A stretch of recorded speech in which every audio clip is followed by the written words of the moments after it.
நமக்கு ஏற்றுவார். அப்புறம் என்ன ஆகிடும், என் இருள் என்ன ஆகிடும், வெளிச்சம் ஆகிடும்னு சொல்லி பைபிள் சொல்லுது. விளக்கு அப்படின்னா பைபிள் என்ன சொல்லுதுன்னா, நம்முடைய ஆவி வந்து என்னது, கர்த்தர் தந்த தீபமாக இருக்குது. நம்முடைய ஆவி வந்து கர்த்தர் தந்த தீபம். துன்மார்க்குடைய விளக்கு அணைந்து போகும் அப்படின்னு சொன்ன என்ன அர்த்தம், அவன் வந்து அழிஞ்சு போயிடுவான், அவன் வந்து வாழ்க்கையில் அவன் என்ன செஞ்சிடுவான், தோற்று போயிடுவான், அவன் வந்து நரகத்துக்கு போயிடுவான், அவன் கதை முடிஞ்சுதுன்னு அர்த்தம். விளக்கு என்னது, தேவன் தந்த தீபம். அந்த விளக்கு அணைஞ்சு போனால் கர்த்தர் என்ன செய்கிறார், விளக்கை எடுத்துக்கிறாரு. அப்போ என்ன ஆகிடுது, அவன் வந்து அவன் துன்மார்க்கு விளக்கு அணிஞ்சு போகுதுன்னா அணுது அவன் வந்து அவன் கதை முடிஞ்சுதுன்னு அர்த்தம். பைபிள் சொல் துன்மார்க்கு வினைந்த நீதம் அணிந்து போகும். அப்போது நீதி நம்முடைய விளக்கை தேவன் என்ன செய்வாராம், தாவீது என் விளக்கை கர்த்தர் என்ன செய்வீர், ஏற்றுவீர் வாசிக்கிறோம். அப்போ விளக்கு அப்படிங்கிறது நம்முடைய ஆவி. நமக்கு வந்து நம்முடைய ஆவியில் வந்து ஒரு தெளிவும், ஆவியில் வந்து நல்ல ஒரு புரிதலும், ஆவியில் வந்து ஒரு சமாதானமும், ஆவியில் ஒரு விடுதலையும், ஆவியில் விசுவாசமும் நமக்கு இருக்கணும்னா யார் அதை செய்யணும், கர்த்தர் செய்யணும். கர்த்தர் தான் நமக்கு விசுவாசத்தை தாராரு, புத்தியை தெளிவிக்கிறாரு. அவர் தான் விளக்கு என்ன செய்கிறாரு, ஏற்றுகிறாரு. அவர் விளக்கை ஏற்றும் போது என்ன செய்யும், நம்முடைய வாழ்க்கையில் இருக்கிற பயம் அப்படிங்கிற இருள் விலகும், பாவம் அப்படிங்கிற இருள் என்ன செய்யும், விலக ஆரம்பிக்கும். அறியாமை அப்படின்ற இருள் என்ன செய்யும், விலக ஆரம்பிக்கும். பிசாசுடைய அந்த பிரசன்னம் அப்படின்ற அந்த இருள் என்ன செய்யும், விலக ஆரம்பிக்கும் நம்ம வாழ்க்கையில். அப்போது வந்து நம்ம வாழ்க்கையில் இருளாகிய பிசாசு, இருளாகிய பாவம், இருளாகிய பயம், இருளாகிய அறியாமையெல்லாம் விலகணும்னா யார் வேணும், கர்த்தர் வேணும். கர்த்தர் இருளை என்ன செய்வார், வெளிச்சமாக்குவார். ஹல்லேலூயா. கர்த்தர் மட்டும்தான் ஒரு மனுஷனுடைய வாழ்க்கையில் என்ன செய்ய முடியும், இருளை வெளிச்சமாய் மாற்ற முடியும். ஹல்லேலூயா. அப்போது கர்த்தர் வந்து நம்ம இருளை வெளிச்சமாக்கணும். இப்போது நான் சொல்கிற கவனிங்க, கர்த்தர் வந்து என்ன செய்வார், நம்ம இருளை வெளிச்சமாக்குவார். அவர் வந்து தேவரீர் என் இருளை என்ன செய்வீர், விளக்கை ஏற்றுவீர், கர்த்தர் இருளை என்ன செய் வெளிச்சம் ஆக்குவார்னு வாசிக்கிறோம். அப்போது நம்முடைய வாழ்க்கையில் இப்போ நான் உங்களுக்கு சொல்கிற பாருங்களேன், இப்போது நமக்குள்ளே ஒரு வாழ்க்கை இருக்குது, அப்படி தானே, நம்ம வெளியிலே ஒரு வாழ்க்கை இருக்குது, நம்ம உள்ளே ஒரு வாழ்க்கை இருக்குது, வெளியே ஒரு வாழ்க்கை இருக்குது. இதனை வந்து உணர்வுகளை பாதிக்கும்.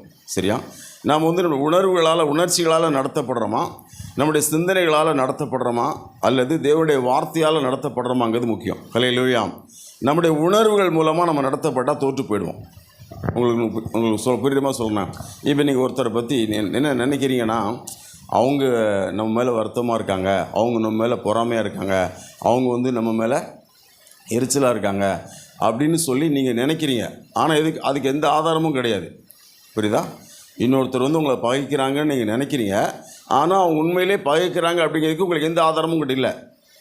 அப்போ நீங்கள் என்ன நினைப்பீங்க, நீங்கள் அவங்க வந்து உங்களை பகைக்கிறாங்கன்னு நினைக்கும் போது நீங்கள் எப்படி அவங்களுக்கு முன்னாடி நடந்துப்பீங்கன்னா, அவங்க விரும்புகிற விதத்தில் நடக்க மாட்டீங்க. நீங்கள் தன்னாவே என்ன செய்ய ஆரம்பிச்சிடுவீங்க, அவங்களுக்கு அவங்க வெறுப்படைகிற மாதிரியே நடந்துப்பீங்க. ஏன் நடந்துப்பீங்க, அவங்க உங்களோட கண்டுபிடிப்பாங்க, ஏன் இவங்க நம்மளை கண்டு விலகி போகிறாங்க, ஏன் இவங்க நம்மளோட வித்தியாசமாக நடந்துக்கிறோம், அவளே புரிஞ்சுப்பாங்க. எப்படி புரிஞ்சுப்பாங்க, இப்போ நம்ம வந்து இல்லாத ஒன்றை கற்பனை பண்ணி என்ன பண்ணிட்டோம், நாமளாக நம்ம உணர்வுகள் அது வந்து சிந்தனையில் வந்ததுனால நாம் எப்படி நடந்துக்க ஆரம்பிப்போம், அவங்களுக்கு முன்னாடி எப்படி நடந்துப்போம் சொல்லுங்கள், அவங்களுக்கு பிரியமில்லாமலே நடந்துக்க ஆரம்பிச்சிடும். சரியா, கவனிங்க. இப்போ நம்ம உணர்வுகள் நம்மளை கட்டுப்படுத்த ஆரம்பிச்சதுன்னா வாழ்க்கையில் கண்டிப்பாக இருள் வந்துடும். ஹல்லேலூயா. இப்போ நீங்கள் பகலில் நீங்கள் நாள் முழுசும் ஒரு சிந்தனையில் நீங்கள் வந்து பாவியாக வாழ்றீங்கன்னு வச்சுக்கோங்க. பைபிள் சொல்லுது, ஒரு ஸ்திரியோடு என்னது, ஸ்திரியை வந்து இச்சையோடு பார்க்கிற எவனும் அவளோடு உபச்சாரம் செய்தாயிற்று பைபிள் சொல்லுது, செய்தாயிற்று. இப்போ சிந்தனையில் வந்து ஒருத்தர் பாவம் செய்கிறாங்க, ஏதோ தேவையில்லாத கற்பனை பண்ணுறதா இருக்கலாம், பெருமைப்படுறதா இருக்கலாம், ஏதோ சிந்தனையில் வந்து ஒரு தவறான வாழ்க்கை வாழ்கிறாங்க. அப்படி வாழும்போது அவங்க கூட பிசாசுடைய பிரசனம் இருக்கும். கண்டிப்பாக பிசாசுடைய பிரசனம் அவங்க மேலே இருக்கும். அவங்க இருள் அவங்கள மூடிடும். இப்போ வந்து அவங்க அதிகாலையில் எழும்பி அவங்களால ஜெபிக்க முடியாது. அப்படியே எழும்பிட்டால் கூட சரி, 2 மணிக்கு 3 மணிக்கு 4 மணிக்கு எழும்பிட்டால் கூட எழும்பி உட்கார்ந்த உடனே ஜெபிக்கவே வராது. அப்படியே உறக்கமாக வரும், எழும்பி ஜெபிக்க முடியாது. ஏன் ஜெபிக்க முடியல, இருள் மூடிடுது. ஹல்லேலூயா. அந்த இருள் என்ன செய்யாது, அவங்க ஆசைப்படுவாங்க, அவங்க ஜெபிக்கணும்னு ஆசைப்படுவாங்கன்னா ஜெபிக்க முடியாது. பைபிள் படிக்கலாம் நினைப்பாங்க, சரி அப்புறம் படிக்கலாம் அப்புறம் ஏன் போனால் அந்த இருள் அவங்கள அறியாமல் அந்த இருள் அவங்கள ஆளுகை செஞ்சுட்டே இருக்கும். இப்போ இருள் வந்து எப்படி வந்துச்சு, அவங்க சிந்தனை மூலமாக வந்துச்சு, அவங்க உணர்வுகள் மூலமாக சிந்தனை வந்துருச்சு. சொல்லப்போனால் சூழ்நிலை சரியில்லாத போல் நமக்கு ஒரு எண்ணம் இருந்துச்சுன்னு சூழ்நிலை எப்போவுமே நல்லா தாங்க இருக்கும். நம்முடைய உணர்வுகள், நம்முடைய எண்ணங்கள் நல்லா இருந்தால் எல்லாமே மாறும். கண்டிப்பாக கர்த்தர் மாற்றுவார். ஹல்லேலூயா. நான் உங்களுக்கு புரிகிற மாதிரி சொல்கிறேன். சிலருக்கு வந்து இந்த உணர்வுகள் சிந்தனை பற்றி பேசும்போது ஒன்றும் புரியல. கவனிங்க, நமக்குள்ளே என்ன இருக்குங்க? எண்ணங்கள் இருக்குது, உணர்வுகள் இருக்குது, சிந்தனை இருக்குது. அதுதான் நம்மளை என்ன செய்யுது? நடத்துது. அல்லேலூயா. எண்ணங்கள் வந்து நல்லா ஆயிடுச்சுன்னா இன்றைக்கி நம்ம நல்லாயிடுவோம். எண்ணங்கள் எப்படி நல்லா வருது அப்படின்னு நான் சொல்கிறேன் பாருங்களேன். இப்போது ஒரு எக்ஸாம்பிள், இப்போ சந்தியாவுக்கு வந்து ஒரு பிரச்சனை, இவங்களுக்கு வந்து இந்த மாதிரி இருக்குது. இப்போது எப்படி சரி பண்ணலாம்? ஈஸியாக சரி பண்ணிடலாம். எப்படி சரி பண்ணணும் அப்படின்னா, இப்போ வந்து வசனம் என்ன சொல்லுது? கர்த்தரின் இருளை வெளிச்சமாக்குவார். அப்படி தானே? வெளிச்சமாக்குவார். வெளிச்சமாக்குவார்னு என்ன அர்த்தம்? தெளிவாக்கிடுவார், சரியாகிடுவார், அதுன்னு அர்த்தம். அப்போது நம்ம அதுக்கு என்ன செய்கிறோம்? ஜெபிக்கிறோம். ஏன்னா உலக தோற்றத்துக்கு முன்னாடியே தேவனுடைய கிரியைகள் முடிந்திருக்கிறதுன்னு சொல்லு. அப்போ தேவன் எல்லாமே முடிச்சிட்டாரு. எப்படி முடிச்சிருக்கிறாரு? தேவன் திட்டம் பண்ணதை இயேசு சிலுவையில் நிறைவேற்றி முடிச்சிட்டாரு. எப்படி முடித்தார்? நம்ம வந்து வியாதியாக இருக்கும்படியா? இல்லை. ஆரோக்கியமாக இருக்கும்படி. நம்ம தரித்திரமாக இருக்கும்படியா? இல்லை. ஐஸ்வர்யமாக இருக்கும்படி. நம்ம குழப்பத்தில் இருக்கும்படியா? இல்லை. புத்தியாக இருக்கும்படி இயேசு செய்து முடிச்சாச்சு. இப்போ நம்ம என்ன பண்ணுறோம்? ஜெபிக்கிறோம். ஏசப்பா, எனக்கு தேவனே எனக்கு இந்த காரியத்தை பண்ணுங்க அப்படின்னு நம்ம வந்து ஜெபிக்கிறோம். அப்போ ஜெபிச்சு விசுவாசத்தில் நீங்கள் செய்வீங்க நான் நம்புகிறேன். இயேசுவின் நாமத்தில், இயேசு கிறிஸ்து நாமத்தில் பிதாவின்னு ஜெபம் பண்ணிட்டோம். ஜெபம் பண்ண உடனே நம்ம என்ன செய்யணும்? நான் வந்து இப்போ சொல்லிட்டேன், நான் ஜெபம் பண்ணிட்டேன், கண்டிப்பாக எனக்கு கர்த்தர் செய்வார். சப்போஸ் இன்றைக்கி செய்யலை, நாளைக்கு செய்வாருங்கிற அந்த ஸ்டாண்டை விட்டு விலகவே கூடாது. அல்லேலூயா. ஆனால் நம்ம எண்ணங்கள் என்ன சொல்லும்? இல்லை, இது நடக்காது, இது சான்ஸ் இல்லை, இது எப்படி ஆகும்? நம்ம எண்ணங்களும் உணர்வுகளும் நம்ம என்ன செய்யும்? நம்மளை வந்து ஆளுகை செய்யும். இது நடக்காது. இன்னும் சொல்லப்போனால் நாம் வந்து நம்முடைய கிரியைகள் கூட வேறு மாதிரி நடக்கும். எப்படி நடக்கும் தெரியுமா? இப்போ வந்து ஊனமாக இருக்கிறவங்களுக்கு வந்து கவர்மெண்ட்டில் உதவி செய்கிறாங்க, 2000 மாதம் கொடுக்குறாங்க.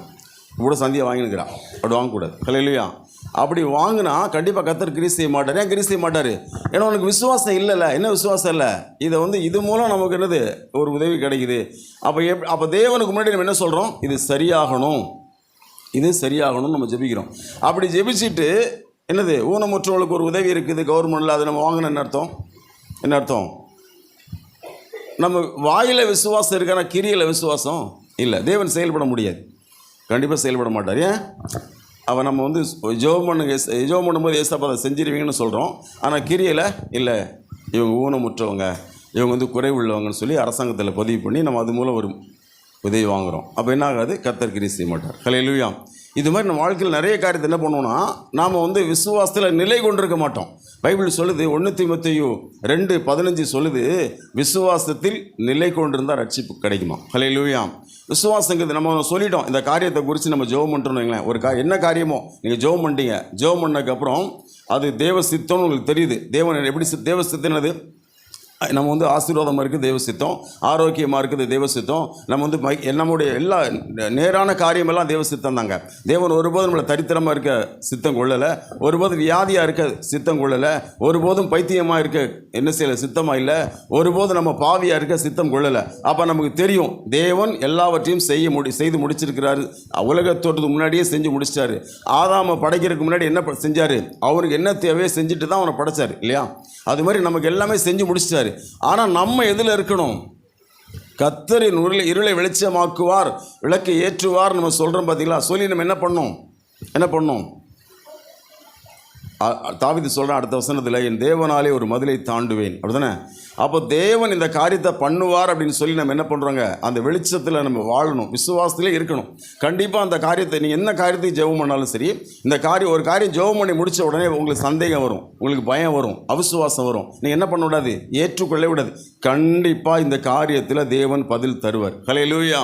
நான் வெயிட் பண்ணுவேன், கண்டிப்பாக செய்வார். தேவன் பின்வாங்கவே கூடாது. அதான் வசனம் சொல்லுது பாருங்க, ஒருவன் பின்வாங்குவான் ஆனால் என் ஆத்துமாவின் மேல் என்ன செய்யாது? பிரியமாக இராது.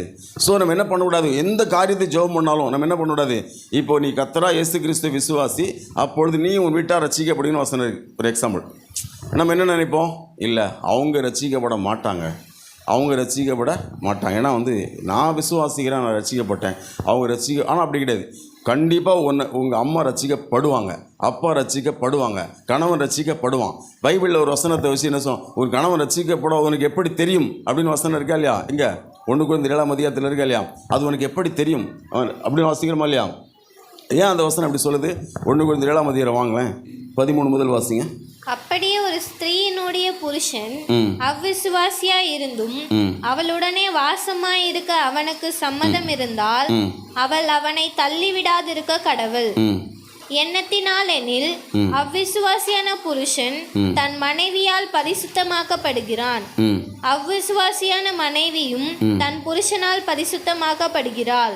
இல்லாவிட்டால் உங்கள் பிள்ளைகள் அசுத்தமாயிருக்குமே, இப்பொழுதோ அவைகள் பரிசுத்தமாயிருக்கின்றன. ஆகிலும் அவ்விசுவாசி பிரிந்து போனால் பிரிந்து போகட்டும். இப்படிப்பட்ட விஷயத்தில் சகோதரனாவது சகோதரியாவது அடிமைப்பட்டவர்கள் அல்ல, சமாதானமாய் இருக்கும்படிக்கே தேவன் நம்மை அழைத்திருக்கிறார். மனைவியானவளே, நீ உன் புருஷனை ரட்சிப்பாயோ அல்லவோ உனக்கு எப்படி தெரியும்? ஓகே, இந்த வசனம் என்ன சொல்லுது? மேலே படிச்சு உங்களுக்கு என்ன புரியுது? இப்போ வந்து 2 பேர் கல்யாணம் பண்ணிருக்காங்க. இயேசு கிறிஸ்து வந்து மனைவி ஏற்றுக்கொள்கிறா. அப்போ புருஷன் என்ன சொல்கிறான்? நீ வந்து சர்ச்சைக்கு போகக்கூடாது, பைபிள் படிக்கக்கூடாது, அப்படி நீ வந்து ஆண்டவர் நீ தேடுன்னு சொன்னால் நான் கூட வாழ மாட்டேன் அப்படின்னு புருஷன் சொல்கிறான். அப்போ நம்ம மனைவி என்ன பண்ணணுமா? சரி போன்னு சொல்லிடணுமா? அல்லது மனைவி என்ன சொல்கிறா? புருஷன் ரசிக்கப்பட்டிருக்கான், மனைவி 2 பேரும் ரசிக்கப்படாமல் இருக்காங்க. ஃபஸ்ட்டு ஒருத்தர் ரசிக்கப்படுறாங்க, புருஷன் ரசிக்கப்படுறான் வச்சுங்க. மனைவி என்ன சொல்கிறா? நான் கூட வாழ மாட்டேன். பைபிள் சொல்லுது, உன் கூட வாழ சம்மதிச்சா நீ என்ன பண்ணக்கூடாது? அவங்கள தள்ளக்கூடாது, ரசிக்கப்படலன்னு தள்ளக்கூடாது. வாழ சம்மதிச்சா வாழணும். ஏன்னா உன் மூலம் பிள்ளைகள் பரிசுத்தமாகும். அதனால் என்ன செய்ய, நீ வந்து வாழ சம்மதி. ஏன்னா கண்டிப்பாக என்னது, உன் பிள்ளை ரசிக்கப்படும். இப்போது ஒருவேளை புருஷனோ மனைவி என்ன பண்ணுறாங்க? நான் வந்து உங்களோட வாழ மாட்டேன்னு சொன்னால் என்ன பண்ணுமா? சரின்னு சொல்லணுமா? அவங்க என்ன பண்ணக்கூடாது? இல்லை நான் வந்து நீ சர்ச்சைக்கு உனக்காக நான் சர்ச்சைக்கு போகாமல் இருந்துக்கிறேன், உனக்காக நான் ஞானசனம் எடுக்காமல் இருந்துக்கிறேன் அப்படின்னு கிறிஸ்துவை தள்ளிட்டு அவங்க சேர்ந்து வாழக்கூடாதான். என்ன பண்ணலாமா? சரி பரவாயில்ல, எனக்கு இயேசு தான் வேணும், நீ வேணா என்னை விட்டு போகணும்னு சொல்லிடணுமா? ஏன்னா அவன் ரட்சிக்கப்படுவான்னு உனக்கு எப்படி தெரியும்? ஹல்லேலூயா. ஒருவேளை ரட்சிக்கப்படவே மாட்டான், அதனால தான் பிரிஞ்சு போகிறான். ஹல்லேலூயா. ஆனால் அவன் கூட வாழ்வானா கண்டிப்பாக ரட்சிக்கப்படுவான். ஹல்லேலூயா. கண்டிப்பாக. ஏன்னா வசனம் சொல்லுது, விசுவாசத்தில் நிலை கொள்ளணுமா. வாக்குத்தத்தம் என்ன தெரியுமா சொல்லுது? நீ விசுவாசி, அப்பொழுது வீட்டார் ரட்சிக்கப்படுவார்கள். ஹல்லேலூயா. ஆனால் கண்டிப்பாக ரட்சிக்கப்படுவாங்க. உங்கள் அம்மா அவங்க கூட பேசுகிறாங்களா? ரட்சிக்கப்படுவாங்க. அப்பா பேசுகிற ரட்சிக்கப்படுவாங்க. உங்க கூட ஒருத்தர் வந்து உங்க கூட சேர முடியும், உங்க கூட உறவாட முடியும், உங்க கூட ஐக்கியம் கொள்ள முடியும்னா கண்டிப்பாக ரட்சிக்கப்படுவாங்க. ஹல்லேலூயா. கண்டிப்பாக. அழைப்பே இல்லைனா பரவாயில்ல. இப்போது லோத்துவை கர்த்தர் அழைச்சாரா? அழைக்கலை. ஆபிரகாமை தான் கர்த்தர் அழைச்சார். அவனை வேணான்னு தான் சொன்னார். என்ன சொன்னார்? நீ உன் தகப்பனையும் உன் இனத்தையும் அப்புறம் உன் வீட்டை விட்டுனார். அவன் என்ன பண்ணான்? அவன் தேசத்தை மட்டும்தான் விட்டான். இனம் லோத்து கூட்டுன்னு தான் வந்தான். தகப்பன் வீடு தகப்பனை கூட்டு தான் வந்தான். அதுக்கப்புறம் என்னாச்சு? வர்ற வெளில ஆறான்ல அவங்க அப்பா உட்கார வச்சுட்டு வந்தான்.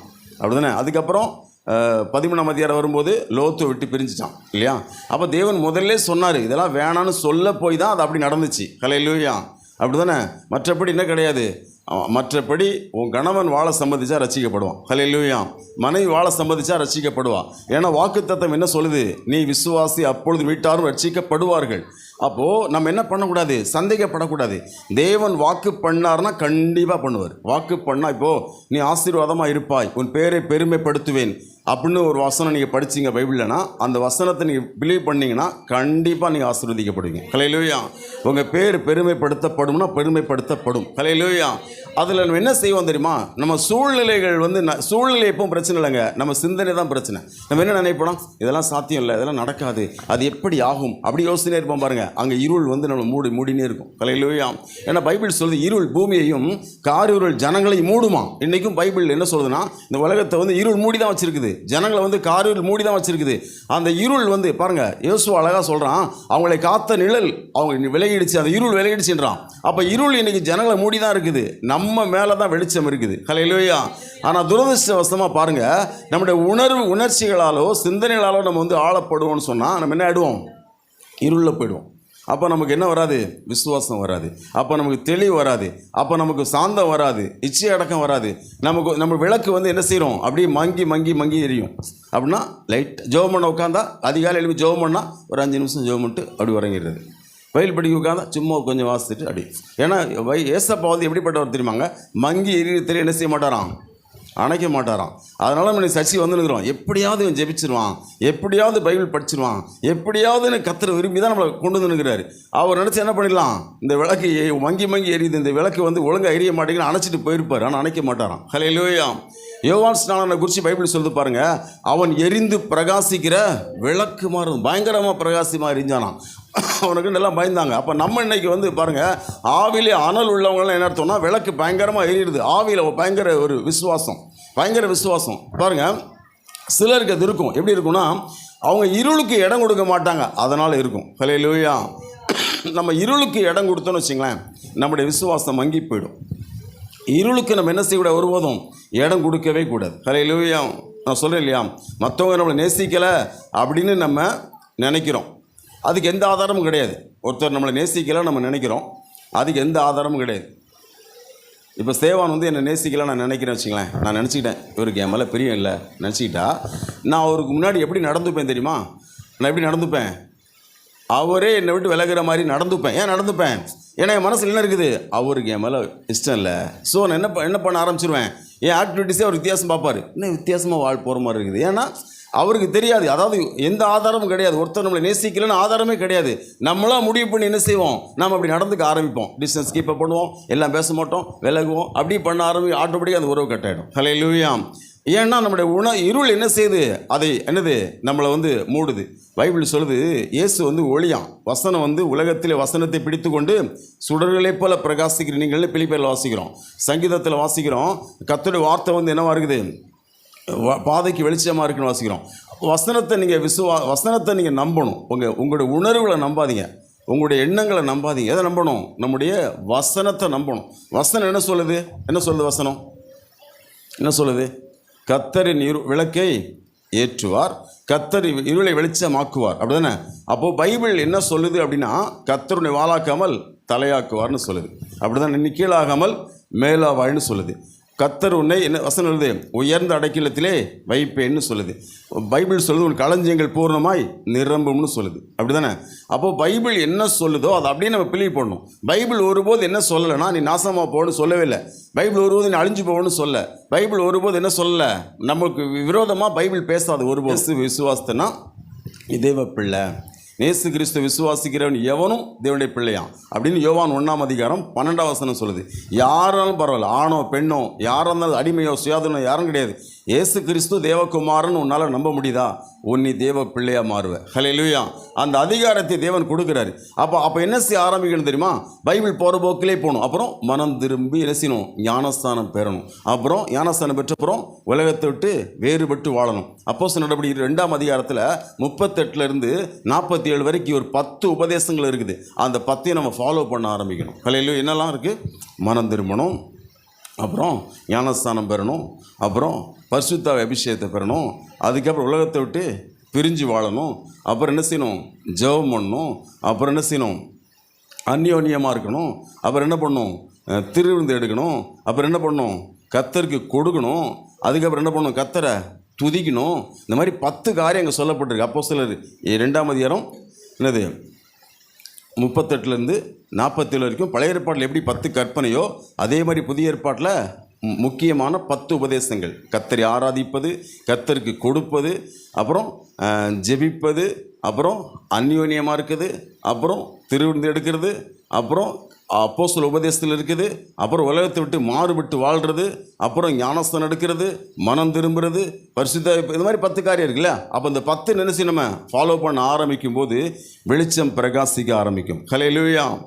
அப்போது நம்ம வாழ்க்கையில் கர்த்தர் என்ன செய்ய ஆரம்பிப்பார், என்னது, இருளை இருளுக்குள்ள நம்ம போகக்கூடிய, இருளை விரும்பக்கூடாதுங்க. பைபிள் சொல்லுது, ஒளியானது என்னது, இருளிலே பிரகாசிக்கிறது. இந்த உலகமே இருளில் தான் இருக்குது, ஆனால் அதில் என்ன இது பிரகாசிக்குது, ஒளி பிரகாசிக்குது. இயேசு சொன்னார், ஒளியானது உலகத்திலே வந்திருந்தும் உங்களுடைய கிரிகள் பொல்லாதா இருக்கிறதுனால என்ன செய்ய முடியல, அந்த ஒளியை உங்களால் ஏற்க முடியல.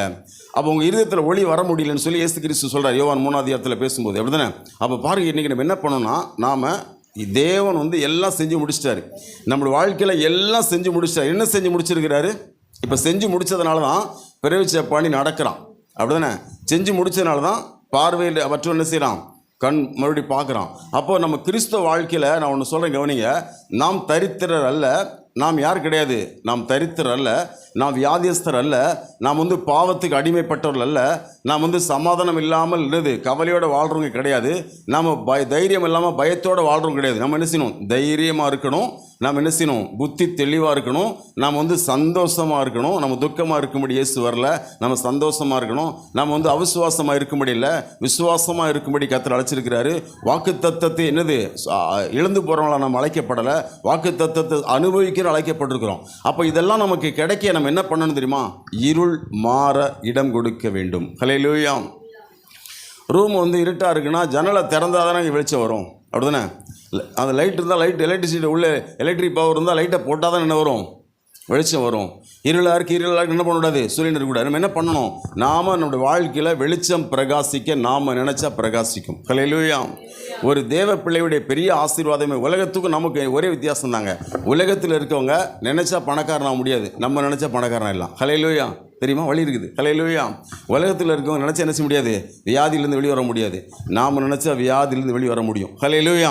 உலகத்தில் இருக்கிறவங்க ஒரு பாவத்தை வந்து நினச்சாலும் அந்த பாவத்தை செய்யாமல் இருக்க முடியாது, செஞ்சுட்டே இருப்பான். பாவம் அவனை அடிமைப்படுத்தினே இருக்கும், அவனால் வெளியே வர முடியாது. நம்ம நினச்சா பாவம் செய்யாமல் இருக்க முடியும். ஹல்லேலூயா. ஏன் நான் அதை சொல்கிறேன்னா, பைபிள் அதுக்கு நமக்கு ப்ராமிஸ் பண்ணுது. ஹல்லேலூயா.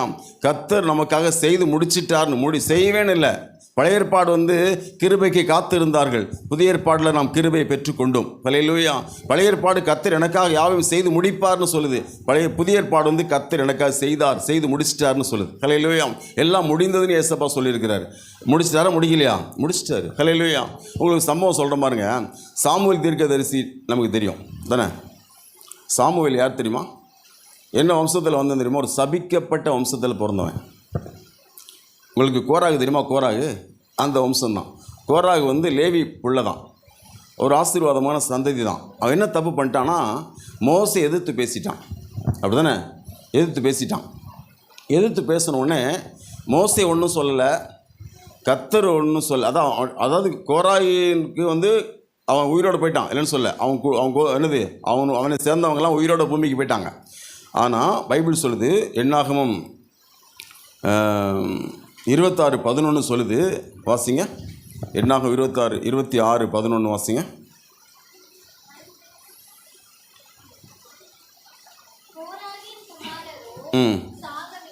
சாகவில்லை. போதும். கோராகின் குமாரர் சாகலை, அதானே? இப்போது இந்த கோராகின் யார் அப்படி சொன்னால், இன்றைக்கி 1 நாளாகமத்தில் நீங்கள் வந்து 6ஆம் அதிகாரம் வந்தீங்கன்னா அங்கே சொல்லப்பட்டிருக்கோம். எல்கானா யார் தெரியுமா? அந்த கோராகுடைய வம்சத்தில் வர்றவன் தான் எல்கானா. ஹல்லேலூயா. எல்கானா பையன் தான் யார்? சாமுவேல். சந்தேகம் இல்லை. ஹல்லேலூயா. இப்போது என்ன பண்ணாங்க அப்படின்னு சொன்னால், அவங்க பிள்ளைகளை வந்து மோசே ஒன்றும் சொல்ல, கர்த்தரும் ஒன்றும் சொல்ல. ஆனால் இஸ்ரவேல் ஜனங்கள் என்ன பண்ணிட்டாங்கன்னா, இவங்களுக்கு சுதந்திரம் கொடுக்கக்கூடாதுன்னு சொல்லி ஊழியத்திலேருந்து விலகிட்டாங்க. யார் ஊழியம் பண்ணக்கூடாது? இந்த கோராகினுடைய பிள்ளைகள் ஊழியம் பண்ணக்கூடாதுன்னு சொல்லி விலைக்கு வச்சுட்டாங்க. ஹல்லேலூயா. என்றைக்கும் இவங்களுக்கு சுதந்திரம், ஊழியம் செய்யக்கூடிய சுதந்திரம் கிடையாது. பக்கத்திலே வரக்கூடாது, தேவாலயத்தில் வரக்கூடாது, பலிபீடத்தினுடைய பொருளை தொடக்கூடாது, பக்கத்திலே வரக்கூடாது. ஏன்னா வேறு இவங்க வந்து கோராகினுடைய வம்சம். ஸோ என்ன பண்ணிட்டாங்க, அவங்கள விலைக்கு வச்சுட்டாங்க. இஸ்ரவேல் கோத்திரத்தில் விலை. மோசையோ தேவனோ சொல்ல, இவங்களே என்ன பண்ணிட்டாங்க, இஸ்ரவேல் ஜனங்கள் நீ வந்து என்ன பண்ணிட்டாங்க, சுதந்திரம் கிடையாது, விலகிட்டாங்க. ஏறக்குறைய 16 தலைமுறையாக சுதந்திரம் கிடையாது. பைபிள் பாருங்கள், இந்த சாபத்தை மோசையால் நீக்க முடியல, யோசுவாவால் நீக்க முடியல, அது புறம் வந்த 12 நியாயாதிபதிகள் நீக்க முடியல. ஆனால் அன்னாள் நீக்கிட்டான். ஹல்லேலூயா. ஒரு பெரிய இருள் தன் குடும்பத்து மேலே இருக்குங்க. தான் ஒரு லேவி கோத்திரத்தில் பிறந்து கூட, நான் ஒரு ஊழியத்துக்குன்னு அழைக்கப்பட்டு கூட என்ன செய்ய முடியல, என்னால் தேவாலயத்துக்குள்ளே போக முடியல, என்னால் தேவாலயத்தில் பணிவிடை செய்ய முடியல. லேவியர் வந்து அன்னைக்கு மோசை கூட நின்றவங்க தான் லேவியர்கள். அதாவது கண்ணுக்குட்டியை செஞ்சு கீழே இறங்கி 32ஆம் அதிகாரம் யாத்திராமத்தில் கண்ணுக்குட்டி செஞ்சிடுவான். மோசை மலைக்கு போயிடுவான், கீழே ஆரோன் கண்ணுக்குட்டி செஞ்சிடுவான். செஞ்ச உடனே மோசைக்கு ரொம்ப கோபம் வரும். கோவம் வந்து என்ன சொல்லுவான், கர்த்தர் பட்சத்தில் யார் நிற்கிறான்னு கேட்கும்போது லேவியர் சொல்லுவாங்க நாங்கள் நிற்கிறோன்னு சொல்லி. அப்படி லேவி நின்றதுனால தான் லேவியருக்கு கர்த்தர் ஊழியத்தை கொடுத்தாரு. ஹல்லேலூயா. அதுக்கு முன்னாடி நீங்கள் பைபிளில் படித்து பார்த்தீங்கன்னா, யாத்திரம் 19 படிச்சுன்னா நீங்கள் எல்லாருமே எனக்கு ஆசாரியர் சொல்லிடுவார். எல்லாருமே ஆசாரியர் தான், லேவி மட்டும் கிடையாது. ஆனால் என்னைக்கு கண்ணுக்கூட்டி செஞ்சாங்களோ அன்னையோட விட்டுட்டாரு, லேவி தான் எனக்கு வேணும்ட்டார். ஹல்லேலூயா. ஏன் லேவியை செலக்ட் பண்ணார்னா, அன்னைக்கு கர்த்தருக்குன்னு வைராக்கியம் நின்றது லேவி மட்டும்தான். ஹல்லேலூயா. ஸோ கர்த்தர் லேவியை செலக்ட் பண்ணாருங்க. அந்த லேவி கோத்திரத்தில் பிறந்தவன் தான் எல்கானா. ஹல்லேலூயா. அவனுக்கு என்ன ஒரு சாபம், அவங்க அப்பா பண்ண அந்த யார் அவருடைய முற்பிதா பண்ண கோராகின் பண்ண அந்த பாவத்தினால என்ன ஆயிடுச்சுன்னா, அவங்க தேவாலயத்து பொருட்களை தொடக்கூட முடியாது, தேவாலயத்துக்குலாம் போக முடியாது. ஹல்லேலூயா. ஊழியம்லாம் செய்ய முடியாது. இந்த சாபத்தை நீக்க முடியல பாருங்கள். அந்த சாபம் நீங்கள இப்போ அன்னாள் பாருங்கள், அன்னாள் வந்து உள்ளே போய் அன்னாள் வந்து சொல்லப்போனால் என்னது உள்ளே போய் ஜோம் பண்ணுறதுக்கு தகுதியற்ற ஒரு நிலைமையில் இருக்கிறா. ஏன்னா அவங்க அந்த வம்சத்தில் வந்த குடும்பத்தில் கல்யாணம் பண்ணிட்டாவா. இப்போ பாருங்கள், உள்ளே போய் என்ன பண்ணுறா, வெகு நேரம் விண்ணப்பம் பண்ணுறா. ஹல்லேலூயா. வெகு நேரம் விண்ணப்பம் பண்ணுறா பாருங்க. கர்த்தர் என்ன செய்யற, அவளுக்கு பதில் கொடுக்கிறார் பாருங்க. பைபிள் சொல்லுது, சாமுவேல் என்னும் பிள்ளை ஆண்டான் அங்கே இருந்தான். ஹல்லேலூயா. அவன் வளர்ந்தான், அவன் பெரியவனானான். தான் முதல் பெயர்சபா வரைக்கும் இவன் கர்த்தருடைய தீர்க்கதரிசி தான் விளங்கினது. ஹல்லேலூயா. கர்த்தருடைய வார்த்தை அவனுக்கு வந்தது. ஹல்லேலூயா. அப்போ பாருங்க, அவன் பிரயாணம் பண்ணுற இடத்த பாருங்க. பெத்தேல்லையும் கில்கால்லையும் ராமாவிலையும் அந்த போல 4 இடங்களில் பிரயாணம் பண்ணுவான். 4 இடங்களுக்கும் ஆவிக்குரிய அர்த்தம் பயங்கரமாக இருக்கும். ஹல்லேலூயா. பாருங்க பிரியமானவர்களே, அப்போ சாமுவேல் வந்து எப்படி அந்த சாபத்தை வெளிச்சமாக மாறினான் தெரியுமா? அவங்க அம்மா ஜெபம். ஹல்லேலூயா. அப்போ அந்த வாழ்க்கையில் கர்த்தர் எவ்வளோ பெரிய சாபம் மாறுங்க, மாறவே மாறாதுங்க. மோசையால் முடியலைங்க, மோசையால் மாற்ற முடியல. மோசைக்கு ஆசை தான், பிள்ளைகள் நல்ல பிள்ளைகள் தான், ஆனால் மாற்ற முடியல. யோசுவா ஒரு யுத்த வீரன், 31 ராஜாக்களை ஜெயிச்சான். அவனுக்கு தெரியும் பிள்ளைகள் நல்ல பிள்ளைகள்னு. அந்த பிள்ளைகள் மேலே சாபத்தை மாற்ற முடியல. 12 நியாயாதிபதி தான், கிதியோன்லாம் வந்தான். எவ்வளோ பெரிய பெரிய நியாயாதிபதி இருக்கான் பாருங்க. சிம்சோன்ல எவ்வளோ பெரிய ஆள். 12 பெரிய பெரிய நியாயாதிபதிகள் பைபிள் இருந்தாங்க. ஒருத்தருமே அந்த சாபத்தை மாற்றலை. அந்நாளால் மாற்ற முடிந்தது. ஹல்லேலூயா. அப்போ அந்த வாழ்க்கையில் இருள் எப்போ மாறும் தெரியுமா? நாம் என்ன செய்யணும்? தேவ சமூகத்தில் வந்து கதறணும். ஹல்லேலூயா. கண்டிப்பாக இருள் மாறும். அப்படின்னு என்ன பண்ணக்கூடாது, நம்ம இந்த இருளை ஏற்றுக்கொண்டு என்ன பண்ணக்கூடாது, அப்படியே பரவாயில்லப்பா இவ்வளோ தானே, எனக்கு இந்த ஊழியம் இல்லை, பரவாயில்ல அப்படி போயிட்டு இருந்தது, அப்படி போக என்ன செய்யலைங்க, இல்லை. கர்த்தர் என்ன செஞ்சார், அந்த இருளை மாற்றினார். ஹல்லேலூயா. அப்போ நம்முடைய வாழ்க்கையில் என்ன மாறணும்? இருள் மாறணும். ஹல்லேலூயா. யார் கர்த்தருடைய ஆலயத்துக்குள்ளே போகவே கூடாதுன்னு இருந்துச்சோ, யார் அந்த ஆலயத்தில் ஊழியம் பண்ணவே கூடாதுன்னு இருந்துச்சோ, அவன் தான் அப்புறம் ஆசாரி ஊழியம் பண்ணான். ஹல்லேலூயா. ஏலி பண்ண முடியல, ஏலி மக்களால் பண்ண முடியல. கர்த்தர் அவன் யாருடையுமே பேசலை, இவன் கூட தான் பேசினார். அப்படி தான் வாசிக்கிறோம். பைபிள் சொல்லுது, சாமுவேலின் நாளெல்லாம் கர்த்தருடைய கை பெலிஸ்தருக்கு விரோதமாக இருந்துச்சான். ஹல்லேலூயா. அப்போ ஏன் தேவன் அவன் ஆசீர்வதிச்சார்னா, அவன் இருளுக்குள்ளே வாழலை, வெளிச்சத்தில் வாழ்ந்தான். ஹல்லேலூயா. தேவ சமூகத்திலே வாழ்ந்தான் பாருங்க. அப்போ நம்ம இந்த நாளில் எவ்வளோ தேவ சமூகத்தில் வாழ்கிறோமா, உலகத்தில் வாழ்கிறோமான்னு தேவன் பார்க்குறாரு. இருள் வெளிச்சமாக மாறணும்னா இங்கே வரணும், நம்ம தேவ சமூகத்தில் வரணும். இயேசு வெளிச்சந்தாங்க, வசனமே வெளிச்சந்தாங்க, ஜெபமே வெளிச்சந்தாங்க. ஹல்லேலூயா. வெளிச்சம் ஜெபம்னா ஜோம் பண்ணி பாருங்க. ஜோபிக்கும் போது ஒரு வெளிச்சம் வாழ்க்கையில் பிரகாசிக்கும். விசுவாசம் வர ஆரம்பிச்சிடும், நம்பிக்கை வர ஆரம்பிச்சிடும், தைரியம் வர ஆரம்பிச்சிடும். ஜெபம் நமக்கு பயங்கர வெளிச்சத்தை என்னதும், அந்த வெளிச்சம் என்ன பண்ணணும், நம்ம தைரியப்படுத்தும், பலப்படுத்தும். நீங்கள் பாருங்கள், எக்ஸ்ரே எடுக்கிறாங்களா, ஸ்கேன் எப்படி ஸ்கேன் பண்ணுறாங்க ஹாஸ்பிட்டலில். எக்ஸ்ரே எடுக்கும்போது ஒரு லைட் என்ன செய்யுது, அது அந்த வெளிச்சம் தான் அதை என்ன செய்யுது, நமக்கு காண்பிக்குது. வெளிச்சம் தான் என்ன செய்யும், என்னென்ன உள்ளே இருக்குது, உடம்புல ஸ்பாட்ஸ் வெளியே காட்டுது இல்லையா. எப்பவும் ஒளி நம்ம ஆசீர்வதிக்க தான் கூடும். ஒளி கண்களுக்கு பிரியன்னு வாசிக்கிறோம். ஹல்லேலூயா. அப்போ நம்ம வாழ்க்கையில் இன்றைக்கி ஒளி வேணும். இயேசு சொன்ன, நானே உலகத்தின் ஒளி. அப்புறம் சொன்னார், நீங்கள் தான் ஒளினார். ஏன்? நம்ம மேலே அவர் ஒளின்றதுனால நம்ம ஒரு கூட நடந்துருந்து நம்ம என்ன ஆகிடுவோம், நாமளும் ஒளியாக மாறிடுவோம். அப்போ இருள் நம்ம மேலே இருக்கும்போது நம்மளால் ஜெபிக்க முடியாதுங்க. சிலர் சொல்கிறாங்க, காலையில் நான் எந்திக்கிறேன் பாஸ்டர், என்னால் ஜெபிக்க முடியல, நான் உட்காந்து அப்படியே உறங்கிடுறேன், கொஞ்ச நேரம் அப்படி நான் பேசினே இருக்கிறேன், அப்படி நான் தூங்கிடுறேன், என்னால் ஜெபிக்க முடியல. காரணம் என்ன தெரியுமா? உன்னுடைய இருள். ஹல்லேலூயா. சிலர் பார்த்தீங்கன்னா உபச்சாரம் பண்ண மாட்டாங்க, வேசித்தனம் பண்ண மாட்டாங்க, கொலை பண்ண மாட்டாங்க, திருட மாட்டாங்க, ஒன்றும் பண்ண மாட்டாங்க, ஆனால் பாவியாக இருப்பாங்க. எப்படி பாவியாக இருப்பாங்க தெரியுமா? சிந்தனையில் பாவம். ஹல்லேலூயா. ஏசப்பா அழகாக சொன்னார் பாருங்க, அவள் விபச்சாரம் செய்தாயிற்று. ஹல்லேலூயா. சிந்தனையில் நம்ம என்னது, நான் பாவம் செய்யல, நினைக்க தானே செஞ்சேன், ஆனால் பைபிள் சொல்லுது பாவம். ஹல்லேலூயா. அப்போ இந்த மாதிரி ஒரு நினைவில் சிலர் பாவியாக வாழ்வாங்கங்க. அப்படி நினைவில் பாவியாக வாழ்ந்துட்டு தேவ சமூகத்தில் வந்தால் ஜெபிக்கவே வராது, ஜெபிக்கவே முடியாது. அவங்களால வசனத்தை விசுவாசமே வராது. வாக்கு தத்தத்தை வண்டியாக வாங்கினோட என்ன வராது, விசுவாசம் சுத்தமாக வராது, ஒரு கடுகளோடு வராது. ஏன் சொல்லுங்கள்? ஏன்? இருள் அதை பண்ணும். இருள் நம்ம என்ன செய்ய மூடும். அப்போ பாருங்கள், அப்போ சாமுவேலுடைய வாழ்க்கையில் இருள் மாற காரணம் அந்நாள் ஜெபம். ஹல்லேலூயா. அதுக்கப்புறம் உயிரோடு இந்த நாளெல்லாம் வெளிச்சத்தில் தான் இருந்தான், இருளுக்குள்ள அவன் போகவே இல்லை. அப்படி தானே போனான்னா சொல்லுங்கள்? போகலை. பார்த்தீங்களா? அப்போ என்னது, ஒரு பெரிய மாற்றத்தை தேவனால் செய்ய முடியுது. பார்த்தீங்களா? என்னது, நம்ம ஒரு காரியம் புரிஞ்சுக்கணும், வெளிச்சம்னாலே இயேசு தாங்க வெளிச்சம். ஹல்லேலூயா. வெளிச்சம்னாலே வார்த்தை தான் வெளிச்சம், ஜெபம் தான். வார்த்தை, ஜெபம், இதெல்லாம் என்னதுங்க, இதெல்லாம் வெளிச்சத்துக்குள்ள நம்ம நடத்தக்கூடிய ஆயுதங்கள். அப்போ வெளிச்சத்தில் வைக்கக்கூடிய ஆயுதங்கள். நம்ம என்ன செய்யணும், நாம் இந்த நாட்களில் எப்படி செய்ய ஆரம்பிக்கணும்? வெளிச்சத்தில் வாழ ஒரு தீர்மானம் பண்ணணும். என்ன சொல்ல வர உங்களுக்கு புரியுதா? நம்முடைய சிந்தனை வந்து பாசிட்டிவாகவே இருக்கணும், நெகட்டிவ் இருக்கக்கூடாது. ஹல்லேலூயா. உண்மையிலே ஒருத்தர் உங்களை வந்து வெறுக்கிறாங்க வச்சிங்களேன், உங்களுக்கு தெரில, உங்களை வந்து அவங்க வந்து பகைக்கிறாங்க. ஆனால் நீங்கள் அவங்கள்ட்ட என்ன செய்யக்கூடாது, அவங்க நம்மளை பகைச்சா கூட நம்ம என்ன நினைக்கணும்னா, இல்லை அவங்க நேசிக்கிறாங்கன்ற மாதிரி நம்ம பழகணுன்னா அவங்க உண்மையிலே நேசிக்க ஆரம்பிச்சிடுவாங்க. ஹல்லேலூயா. ஏன் சொல்லுங்கள், பரவாயில்ல, நம்ம இவ்வளோ தூரம் நம்ம அவங்கள வெறுத்தா கூட அவங்க என்ன பண்ணுறாங்க, அவங்க நம்மகிட்ட நல்லா பழகுறாங்களே, நம்ம என்ன பண்ணுவோம், அவங்களுக்குள்ளே இருக்க இருள் மாறி நம்மகிட்ட பழக ஆரம்பிச்சிடுவாங்க. இல்லைனா சிலர் பார்த்தீங்கன்னா கனவுல என்ன செய்வாங்க, அவங்க நம்மளை பகைக்கிறாங்கன்னு தெரிஞ்சால் என்ன செய்வாங்க, வேறு மாதிரி நடக்க ஆரம்பிப்பாங்க பாருங்கள். அப்போ என்ன ஆகும், பகை பெருசாக மாறிடும். ஹல்லேலூயா. இன்னொரு சாட்சி நான் சொல்கிறேன் பாருங்கள். நமக்கு வந்து யாக்கோபை குறித்து தெரியும். பைபிளில் நீங்கள் கர்த்தர் சொன்ன வார்த்தை மீறி போனது யாரெல்லாம் என்ன சொல்லுவீங்க? உடனே யோனா சொல்லுவோம். யோனா தான் நினிவே போக சொன்னால் யோனா தர்சீசு போயிட்டான், அதனால் மீன் வயிற்றுக்குள்ளே போயிட்டான், அவன் பாதாளத்தில் போயிட்டான், இருளுக்குள்ளே போயிட்டான் அப்படின்னு நமக்கு தெரியும். வேறு யார் இன்னொருத்தர் சொல்ல உடனே என்ன சொல்லுவோம், ஓ லோத்து அப்படி தான் இருந்தான், லோத்து வந்து அந்த மலைக்கு போனால் அந்த ஊருக்கு போகிறேன்ட்டு கீழ்ப்படியாக போயிட்டான், அவன் நாசமாக போயிட்டான், அப்படி தானே? ஆனால் பைபிளில் இது எல்லாத்தோட பெருசாக ஹைலைட்டாக கர்த்தர் வார்த்தை மீறினதில் சூப்பர்மேன் ஒருத்தருக்கான், யாக்கோபு. ஹல்லேலூயா. ஆமாம், அவனை குறித்து பைபிள் சொல்லி ஏசாயா 48ஆம் அதிகாரம் சொல்லி, நீ கற்பத்தில் உட்பைத்தல் முதலே மீறுகிறவன்டான்னுவார். ஹல்லேலூயா. உன் கழுத்து கழுத்துட்டா, உன் பிடரி நரம்பு இரும்புடான்னு திட்டுவார். ஹல்லேலூயா. ஏன்? யாக்கோபு மீறுகிறவனா.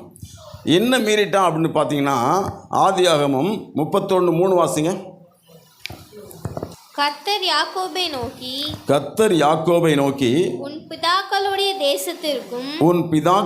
தேசத்திற்கும் உன் இனத்தாரிடத்திற்கும் நீ திரும்பி போ, நான் உன்னோடு கூட இருப்பேன். இப்போ என்ன சொன்னார் கர்த்தர், நீ இந்த வீட்டில் இருந்தது போதும், லாபான் வீட்டில் இவ்வளோ வருஷம் இருந்துட்ட, இப்போ எங்கே போ சொல்லுங்கள். அப்போ கானான் தேசத்துக்கு போக சொல்கிறார் தானே, எங்கே போ, கானான் தேசத்துக்கு போக சொல்கிறார். ஆனால் நம்மளால் என்ன பண்ணான் வாசிங்க, போனான். ஆனால் என்ன பண்ணிட்டான் தெரியுமா? இப்படி போகிற வழியில் நீங்கள் பார்த்தீங்கன்னா சில சம்பவம் நடக்கும். என்ன சம்பவம் நடக்கும் அப்படின்னா, 18ஆம் வசனத்தில் வாசிங்க, 31:18 தான் பதான் அராமிலே சம்பாதித்த மிருக ஜீவன்களாகிய மந்தைகள் அனைத்தையும் தன் பொருள்கள் எல்லாவற்றையும் எடுத்துக்கொண்டு கானான் தேசத்தில் இருக்கிற தன் தகப்பனாகிய ஈசாக்கனிடத்துக்கு போக புறப்பட்டான். லாபான் தன் ஆடுகளை மயிர் கத்தரிக்க போயிருந்தான். அந்த சமயத்தில் ராகேல் தன் தகப்பனுடைய சுரூபங்களை திருடி கொண்டாள். யாக்கோபு தான் ஓடி போகிறதை சீரியானாகிய லாபானுக்கு அறிவியாமல் திருட்டளவாய் போய்விட்டான். இப்படியே அவன் தனக்கு உண்டானவைகளை எல்லாம் எடுத்துக்கொண்டு ஆற்றை கடந்து கிளேயாத் மலையை நோக்கி ஓடி போனான். யாக்கோபு ஓடி போனது 3ஆம் நாளிலே லாபானுக்கு அறிவிக்கப்பட்டது. அப்பொழுது அவன் தன் சகோதரரை கூட்டிக் கொண்டு 7 நாள் பிரயாண பரியந்தம் யாக்கோபை தேடி 7 நாளா பிரயாணம் பண்ணி போறான். யாரு? லாபான். அவனை தொடர்ந்து போய் கிளேயாத் மலையிலே அவனை கண்டுபிடித்தான். அன்று ராத்திரியிலே தேவன் சீரிய தேசத்தானாகிய லாபானுக்கு சொப்பனத்தில் தோன்றி நீ யாக்கோபோடே நன்மையை அஞ்சி தீமை ஒன்று பேசாதபடிக்கு எச்சரிக்கையாயிரு என்றான். பாருங்க, இப்போ கர்த்தர் என்ன சொல்றாரு, லாபான் வந்து தன் சகோதரெல்லாம் கூட்டி என்ன செய்கிறான், கூட்டிகிட்டு போயிட்டு 7 நாள் பிரயாணம் பண்ணி யாக்கோபை கண்டுபிடிக்கிறான். அப்படிதானே? கண்டுபிடிச்சா கர்த்தர் என்ன சொல்கிறார், அன்றைக்கி ராத்திரி நீ அவனை வந்து ஒன்றும் பண்ண விடாது, நீ அவனுக்கு நல்லது தான் பேசணும், அவனுக்கு தீமை செய்யக்கூடாதுன்னு பேசுகிறாரு. இப்போ பாருங்கள், கர்த்தர் கூட இருந்தாரா இல்லையா? ஏன் கூட இருந்தார்னா, அவன் கர்த்தருடைய வார்த்தையின்படியே போகிறான். என்ன சொன்னார் கர்த்தர், நீ கானானுக்கு போனான். போகிற வழியில் பிரச்சனை வந்தால் அவர் பொறுப்பு. ஹல்லேலூயா. அடுத்து பாருங்கள், 33ஆம் அதிகாரத்தில் ஒரு சம்பவம். என்ன சம்பவம்? ஏசாவு இவனுக்கு எதிராக வருவான். அப்போ என்ன நடந்துச்சு? 33:4 வாசிங்க. அப்பொழுது ஏசா எதிர்கொண்டு ஓடி வந்து அவனை தழுவி அவன் கழுத்தை கட்டிக்கொண்டு அவனை முத்தம் செய்தான். இப்படிலாம் நடக்கு. எப்படின்னா, இவனை கொன்னுடுவேன்றவன் என்ன செய்யறான், வந்து முத்தம் கொடுக்குறான். ஒன்று அழிச்சிடுவேன்னு வரவன் ஒன்றும் நல்லது பேசிட்டு போகிறான். இனி ஒன்றும் பண்ணாதே, என் பிள்ளைகளை நல்லா வச்சுக்கோ, பார்த்துக்கொண்டு போயிடுவான். அப்படிதான் வசிக்கிறோம். லாபான் வந்து தீங்கு செய்ய வருவாங்க, ஆனால் அவனால் பண்ண முடியாது. யாக்கோபு ஒன்றும் பண்ண முடியாது. அந்த இடத்துல வந்து 7 நாள் வரை கர்த்தர் பேசலை. 7 நாளாக ராவு பகல் பிரயாணம் பண்ணுறான். அப்புறம் யாக்கோபை கண்ட உடனே கர்த்தர் பேசுகிறாரு, ஒன்றும் பண்ண விடாது. அவன் நல்லது மட்டும்தான் பேசணும், அவனை கொன்னுடுன்ற. அப்புறம் இன்னொருத்தன் 400 பேரை கூட்டின்னு வரான்.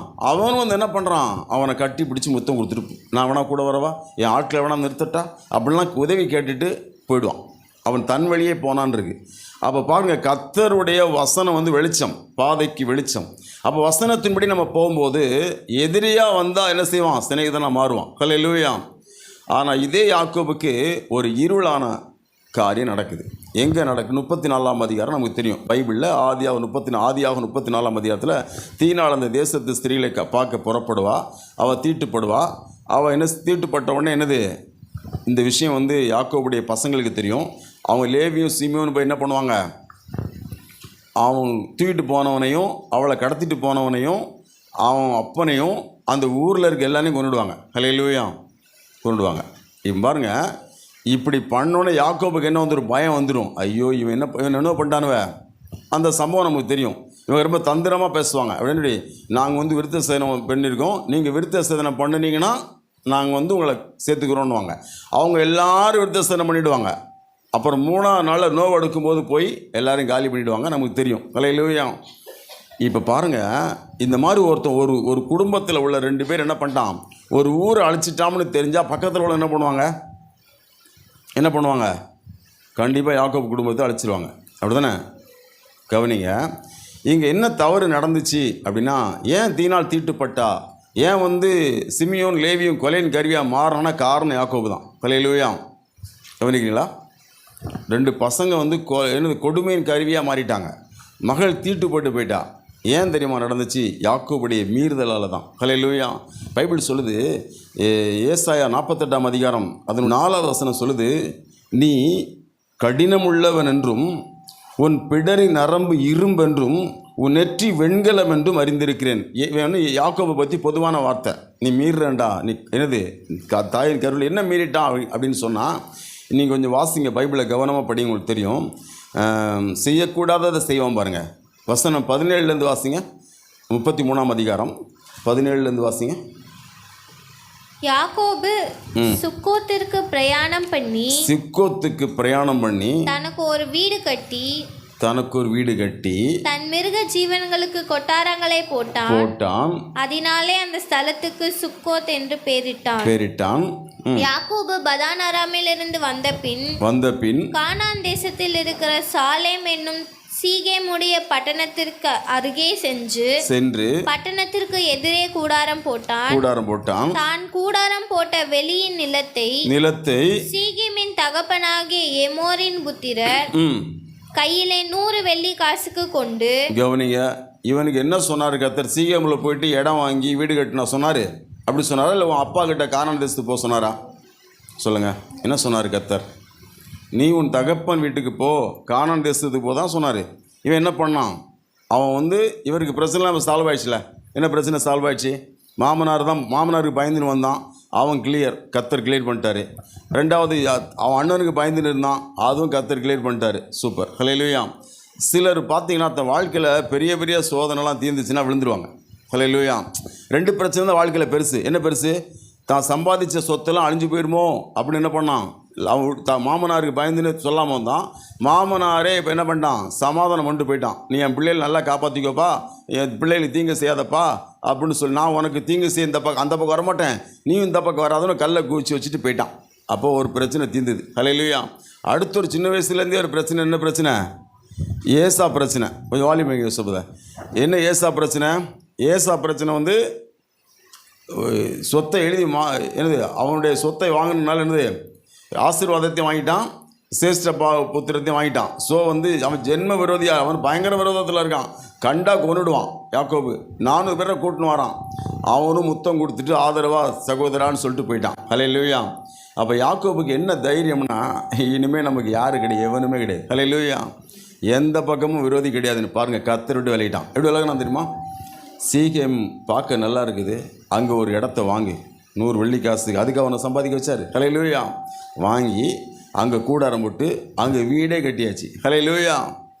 பாருங்கள், இப்போ தான் இருள் வருது. ஹல்லேலூயா. உனக்கு என்ன சொன்னார் கர்த்தர்? என்ன சொன்னார்? உன் தகப்பன் வீட்டுக்கு போக சொன்னார். அப்படி தானே? என்ன சொன்னார்? கானான் போனார். இவர் என்ன பண்ணார்? போகிற வழியிலே ஒரு இடத்துல செட்டில் எல்லாம் செட்டில்மெண்ட். என்ன செட்டில்மெண்ட்டு? என்ன, நான் நினச்ச பிரச்சனை தீர்ந்துருச்சு. நான் சொல்லுவேங்க, பிரச்சனை தீர்ந்து அடுத்து ஒன்று வரும். ஹல்லேலூயா. கர்த்தரோடு இருந்தால் நமக்கு பிரச்சனை இல்லை. ஹல்லேலூயா. பிசாசு வந்து என்ன செய்வான்? நம்மளை வந்து ஏசா வச்சு அழிக்க நினச்சான், கர்த்தர் மாற்றிட்டாரு. லாபான் வச்சு அழிக்க நினச்சாரு, மாற்றிட்டாரு. இப்போ என்ன நினைக்கிறோம் தெரியுமா? இனி எனக்கு எந்த பிரச்சனையும் வராது. ஹல்லேலூயா. அப்படி கிடையாதுங்க. பிசாசு வந்து எவனை விழுங்கலாமோ என்று வகை தேடி சுற்றி திரிகிறான். ஹல்லேலூயா. வெளிச்சத்தில் வாழணும், வசனத்தில் என்ன பண்ணிட்டான்? மாறி போனோன்னே பாருங்கள், பெண் ஆயிடுச்சு. இப்போ வந்து இருள் வந்துருச்சு. குடும்பத்தில் 2 பேர் கொலைகாரனாக மாறி போயிட்டான். மகள் வந்து தீட்டு போட்டு போயிட்டான். அவனையும் கொன்னாச்சு, வாழை வெட்டி ஆகி போயிட்டான். குடும்பமே என்னது? இருள் சூழ்ந்த குடும்பமாக ஒரு அது அல்லாமல் இனி அந்த வீட்டை விட்டு வெளியே போகணும். அந்த வீடு வாங்கி வீடு கட்டின வீட்டில் குடியிருக்க முடியுமா? குடியிருக்க முடியாது. ஏன்? இவ்வளோ பெரிய பிரச்சனை பண்ண பிறகு யாரை வாழ விடுவாங்களா? அவன் என்ன பண்ணுறான்? எல்லாத்தையும் எடுத்துன்னு பயந்துன்னு போகிறான். என்ன செய்யறான்? ஐயோ நம்மளுக்கு கொண்டுடானது பயந்துன்னு போகிறான். அப்புறம் பாருங்க, கர்த்தர் அவன்கிட்ட பேசுகிறார். ஹல்லேலூயா. என்ன பேசுகிறார் அப்படின்னா, என்ன இப்போது உனக்கு நான் முதல்ல தரிசனமானேன் பார்த்தீங்களா, அங்கே போய் என்ன பண்ணி எனக்கு வேண்டி அங்கே நீ பலி செலுத்துன்னு சொன்னோன்னு 35ஆம் அதிகாரத்தில் நீங்கள் படிப்பீங்க.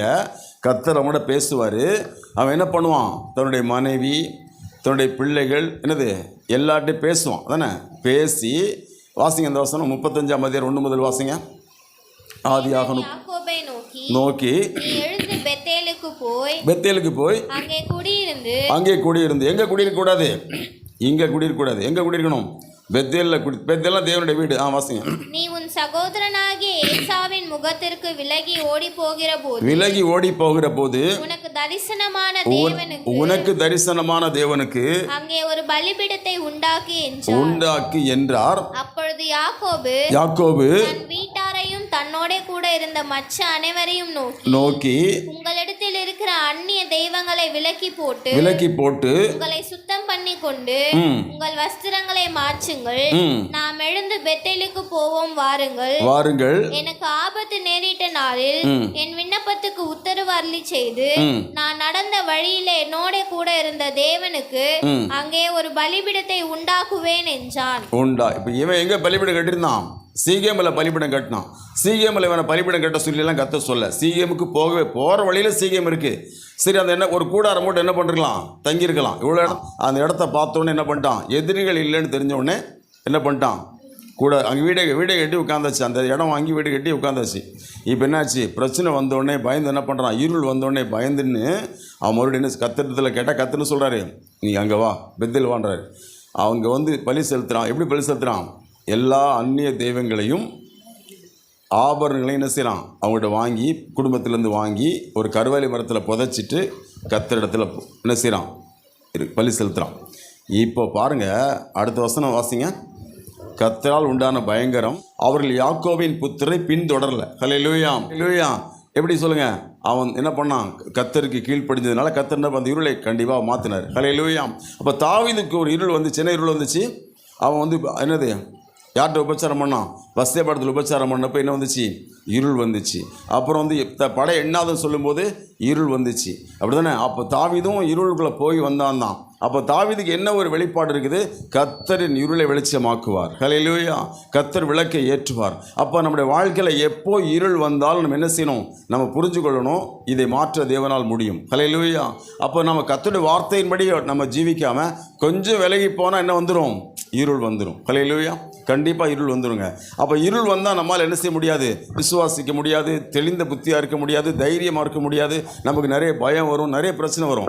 ஆனால் வெளிச்சத்தில் வாழும்போது என்ன மேடிப்போம்? வெளிச்சத்தில் வாழும்போது ரொம்ப தைரியமாக இருப்போம். நமக்கு பயமே வராது, விசுவாசமாக இருக்கும், வியாதி வராது, கடன் வராது. நம்ம என்ன செய்வோம்? ஏன்னா தேவனுடைய சமூகத்தில் நம்ம வாழ்கிறதுனால என்னது? நம்ம வந்து பயங்கர வெளிச்சத்தில் இருப்போம். ஹல்லேலூயா. ஏன்னா பைபிளில் வந்து ஒரு காரியம் சொல்லப்பட்டிருக்கு பாருங்கள், கர்த்தர் நமக்காக யாவையும் செய்து முடித்திருக்கிறார். ஹல்லேலூயா. முடிப்பார் என்பது பழைய ஏற்பாடு. புதிய ஏற்பாடு எல்லாம் முடிந்ததுன்னு சொல்லுது. ஹல்லேலூயா. என்ன முடிஞ்சு தெரியுமா? நீ வியாதி இல்லாமல் இருக்கணுங்கிறதுக்காக இயேசு சிலுவையில் காயப்பட்டு முடிச்சிருச்சு. ஹல்லேலூயா. நீ தரித்திரம் இல்லாமல் இருக்கணுங்கிறதுக்காக இயேசு என்ன பண்ணிட்டாரு? அவர் வந்து தரித்திரமானார்னு பைபிள் சொல்லுது. தரித்திரமே முடிஞ்சிட்டார். ஹல்லேலூயா. நீ சாபம் இல்லாமல் இருக்கணுங்கிறதுக்காக இயேசு சபிக்கப்பட்டார்னு பைபிள் சொல்லுது. அப்படிதானே? அப்போ நம்ம சாபம் இல்லாமல் இருக்கணும், நம்ம ஆபிரகாமின் ஆசீர்வாதத்துக்குள்ளே வரணுங்கிறதுக்காக இயேசு மாதிரி காரியம் செஞ்சு முடிச்சிட்டாராம். ஹல்லேலூயா. நம்ம பரிசுத்தாயை பெறணுங்கிறதுக்காக என்னது, இயேசு அவர் சிலுவையில் மரிச்சிட்டார்னு வாசிக்கிறோம். அப்போ பைபிள் என்ன சொல்லுதுன்னா, எல்லாம் இது இப்போ இல்லை, இயேசு சிலுவையில் செஞ்சு முடித்த காரியத்தை இது இயேசு தேவன் உலகத்தோருக்கு முன்னாடியே முடிவு பண்ணிட்டாராம். ஹல்லேலூயா. இந்த இருளை விளக்கு மட்டும் தான் யார் வந்தா? இயேசு வந்தாருங்க. ஹல்லேலூயா. அப்போ இன்றைக்கும் இயேசு கிறிஸ்து பூமியில் வந்துட்டும் நம்ம வாழ்க்கையில் இருள் இருக்கக்கூடாது. ஹல்லேலூயா. இருள் என்ன தெரியுமாங்க? பயப்படுறது இருள் தான். அப்புறம் நம்ம என்னது, அறியாமையாக இருக்குது, ஒரு விவரம் இல்லாமல் இருக்குது, ஒரு இருள் தான். அப்புறம் பாவம் செய்யும்படியான ஒரு ஆசையில் வாழ்கிறது ஒரு இருள் தான். அப்புறம் கடன் தரித்திரத்தில் வாழ்கிறது ஒரு இருள் தான். அப்புறம் என்னது, பிசாசுக்கு அடிமையாக வாழ்கிறது இருள் தான். அப்போ இருளான காரியம் நம்ம வாழ்க்கையில் இருக்கும்படி இயேசு வரல, நம்ம வெளிச்சமாக இருக்கும்படி தான் வந்தார். கர்த்தர் நம்ம இருளை வெளிச்சமாக்குகிறவர். ஹல்லேலூயா. பைபிள் சொல்லுது, கர்த்தர் என் விளக்கை ஏற்றுவீர். ஹல்லேலூயா. நம்ம விளக்குனா நம்முடைய ஆவி, நம்முடைய மனசாட்சி, நம்முடைய இருதயம் என்ன செய்யணும்? நம்ம உள்ள விளக்கு மாதிரி இருக்கா இல்லையா, அது என்ன செய்யுது? அதில் பரிசுத்தாவிங்கிற எண்ணெய் ஊற்றப்படும் போது வார்த்தை என்கிறது ஒளி நம்ம மேலே வீச ஆரம்பிக்கும். ஹல்லேலூயா. அவன் பாருங்க, பைபிளில் வாசிக்கிறோம், ஆழத்தின் மேல் இருள் இருந்தது, இருள் வந்தோன்னு என்ன வேலை யார் வந்தா? பரிசுத்தை அசைவாடினார். அப்போ வார்த்தை வந்தது, வெளிச்சம் உண்டாவதாக. ஹல்லேலூயா. அப்போ நம்ம இந்த ஆராதனை என்ன முடிவு பண்ணோம்? நமக்கு இருள் கிடையாதுங்க. ஹல்லேலூயா. நீங்கள் யாரும் பயம் எல்லாம் முழங்கால் படி இல்லாமல் எல்லாம் தைரியமாக பிரியமான தேவசனமே, இருள் நம்ம வாழ்க்கையில் வருவதுக்கு காரணம் நாம தாங்க. நாம் எங்கேயோ நம்ம ரூட் மாறி இருப்போம், அதனால் நம்ம வாழ்க்கையில் இருள் வந்திருக்கலாம். ஒருபோது நமக்கு அது நீடிக்கும்படி இடம் கொடுக்கக்கூடாதுங்க. யாக்கோபு பாருங்க, அதை ஜெயிச்சான். பிரியமான தேவசனமே, யாக்கோபுக்கு அந்த அறிவு இருக்குது, கர்த்தர் இருளை மாற்ற வல்லவர். அவன் ஏற்கனவே ஏசா வரும்போது கூட பாருங்க, அவன் அந்த யாப்போக்கு நதியில் போராடி ஜெபிக்கிறான் பாருங்க. அவன் ஜெபிச்ச உடனே எப்படி இருள் மாறுது பாருங்க. ஏசா அவனை கொலை பண்ணணும்னு வரான், ஆனால் இருள் வெளிச்சமாக மாறும்போது முத்தம் கொடுத்துட்டு போகிறான் பாருங்க. பகல் வேளையிலே நாம் எழுந்து போனது திரும்பப்படும்படியாக இருள் மாறும்படி கர்த்தரை ஸ்தோத்திரம் பண்ணுங்க, ஸ்தோத்திரம் பண்ணுங்க, ஸ்தோத்திரம் பண்ணுங்க. இருள் மாறும்படியாய் என் தேவனாகிய கர்த்தர் என் இருளை வெளிச்சமாக்குவார். எனக்கு ஒரு 2 நாளைக்கு முன்னாடி இந்த வசனம் கிடைச்சதுங்க. இந்த வசனம் பாருங்க எனக்கு கிடச்சிது. இருளை திரும்ப அந்த வசனம் எனக்கு அப்படியே பேசிட்டே இருந்தார் ஆண்டவர்.